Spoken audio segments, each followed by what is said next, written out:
All right, this is sort of a demo video for Nick Plyler. He has an atomic 12-inch woofer that uses the 12-spoke frame. And he was in the hospital, but he was in a big hurry, and he started ordering parts from me, and I was like, whoa, slowly roll, Tiger. Let's see what else we have. You know, it might be the 2.5-inch coil. He's like, no, it's the 3-inch coil. Turns out it's the 2.5. So basically what he's going to do is cut out the surround. The surround's really falling apart. You're going to cut the spider, and then you want to cut the spider down to about like that, to where it just has the coil, because we're just going to recycle the coil. And then basically you can either use a pair of dikes, or I like to use a grinding wheel, like a bench top type, or like I use a 2-inch pneumatic angle grinder, and just be real gentle. You want to get it down to the paper. And I've talked about this in my other video, which is called coil harvesting, also neo harvesting, where basically you can grind it down there, and then if you need to disconnect these, cut these out, these wires, these leads, you can, and then bring them around to the other side, and then this side's leads, you bring them around to the other side. So the reason why you would do that is because it takes off a little bit of wire on the top so that you can have a little bit more to work with. Typically you want to have enough to fold over the top of the former, so that when you put the spider on, it won't pull them, and you want to make sure they're above that. But just like on his, they used the lower spire landing, which is like a 7.5-inch, and so this one is from Majestic. And what I'm going to do is go ahead and chisel that little clamp ring out. That they bolted it down to the frame, so we already had Sherry take out the bolts. I'm going to come by with the chisel that out. You just want to, sometimes I think I bang it, I bang it in here underneath the lip. You can also bang it out up there, but the idea is just to get it off there, and then you can grind the lower landing. It doesn't really hurt anything, but what we're going to do is upgrade, and we're going to grind the top landing so that then he can put on a full-size 8-inch spider. This is our house spider. So he's going to do that. We're going to include the clamp ring for him so that he can clamp it down after you put some CA on it. But basically, once you get this thing cleaned off, this lip cleaned off, you're going to center your coil like you normally do in the gap. Make sure that you shim it up. Not super firm, but just firm enough to where it's not going to move. You can also mark it with like a silver Sharpie of where the center is. There's a video on that as well. But basically, he's going to get it where the new landing is going to be here. It's going to give a little more excursion of ability. Whether or not it delivers that depends on the wind height and some other issues. But again, it's good to just have those things ready and available in the system that you're putting together, that you're assembling. So the other steps are the same, which is that you tack with a little bit of CA on the top, flip it over, devil's jizz or some sort of epoxy. You can even use that JB Weld 5-minute epoxy if you don't want to waste time. I think I picked those up for $6 each, $6 or $7 each at Home Depot.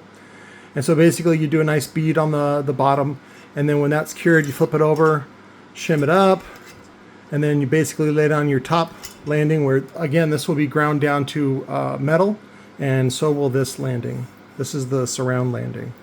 And so then you lay down a bead of CA, put that in there, lay down another bead, put on the you want to bend these over too so that you can quickly put it on there. And then you're going to clamp it. I like to use the Harbor Freight clamps, which I picked up. Those are nice and strong. And then for the surround, I'm going to go ahead and give Nick, because he's been so patient with me, as a little homecoming gift for him too, from coming out of the hospital. He's going to get all my plastic clamps that came from Home Depot as well, and he's going to use those on the surround when he does that. But once this gets bolted on and then you solder to the leads, then this is going to go on. I have two examples here. This is the regular. It comes out, I think it's a 66 millimeter, which is 2.5 neck, and then I can also neck them out for 3-inch and all that kind of stuff. But there it is, and it fits perfect. So I don't know if you can see that. That's why I designed these bodies with this cone, was to mate on this particular frame, and also the 4-spoke as well. So basically you put that on, you can flip up the surround if you want, but I like to put a bead down and then put this on, and you want to seat it up, bring the leads up through here, clamp this down so it's nice and smooth. If you notice, there's no holes. I don't like the holes. We imported this cone originally for the Sunfire Recones that I was doing, and there's no cosmetic cover on the front, and so we wanted it just bare so that the screws would go directly in there that mount to the Sunfire box. So, but also I don't like, sometimes when I'm lining them up, I'm putting them in there, you have to line up the holes, otherwise it looks stupid. It looks, and then you're like, oh, somebody did a shitty job. They didn't do a shitty job. It's just, sometimes it's difficult. And then when that CA grabs onto it when you don't want to, that causes even more problems. So just to eliminate that, I ordered these with no mounting holes. So, and then once the leads come up through, you bend them down. You can sew in a little, or tuck in a little bit of black. Where's my black? I got my pizzazz. That's I ordered a roll from Walmart one night, and that's all they had was the pizzazz one. So I was like, okay, well, people get pizzazz. And then you want to just tuck it around there, and then you put in a bead of epoxy. Again, you can use the 5-minute epoxy. That is fine. This is just the JB Weld. So, and just what I do is you take out the little spacer thing. This little spacer thing is just to divide it between 2 loads. But what I noticed in this particular packaging is that there was not 2 straws. So again, you pull that out and then you put the thing on. There's a whole video, I'm sure, that JB Weld does to show you how to do that. But anyways, then you put the bead on, come back the next day or in an hour or whatever, and then you trim down the former if the former is still too long. And then you want to put on your inner cap, and then it depends on your outer cap. Nicky Boy is doing the 180 shiny carbon fiber. I don't know if I have one around here. No, it's in the other room. But the other thing that with this cone and with this particular frame, this is the Johnny 5 cone, by the way. A very similar cone is sold by Lord of Bass as the 5 series cone.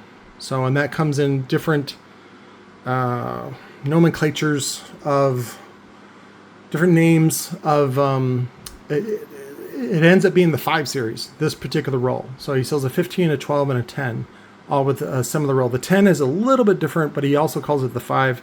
Again, I think that has to do with the naming conventions that came from the factory. So, because I like to use some of the naming conventions from the factory because it helps me keep track of that shit. So typically when you, and if you can, when you're ordering directly from China, ask them what their part number is. Sometimes they won't give it to you because they don't want you to go to another vendor, which is fine.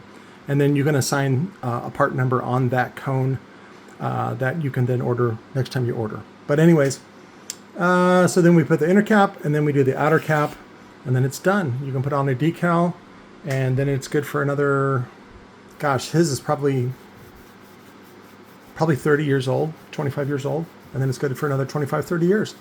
And that is very typical, guys, when you build it with really high quality parts. If you use shitty plastic parts, if you use thin paper cones, if you use thin surrounds and all that kind of stuff, and you'll notice as you start pulling these apart on, what works and what doesn't. So back to Majestic, a lot of the woofers that we get from them have this defect, which is that the spider wasn't really epoxied or anything like that. So they just use CA and it just comes right off. So, which is nice because then I can recycle the coils. Even though it's a little burnt, it's still okay.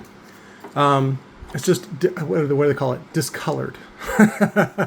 So if you really want to see if it took some temperature, what you do is you get these formers anodized black, and then you when you get them back from the user, if they're silver, or you'll see it in kind of silver. I think I've shown you in a couple of different videos.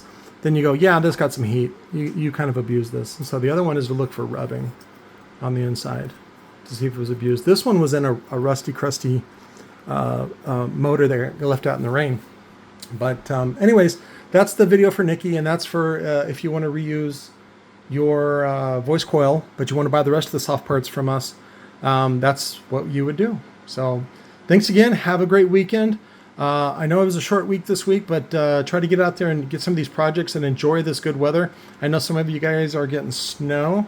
Move to someplace warmer. I love you guys. I'll see you in the live stream on Sunday, 6 p.m. Arizona time. Stay safe.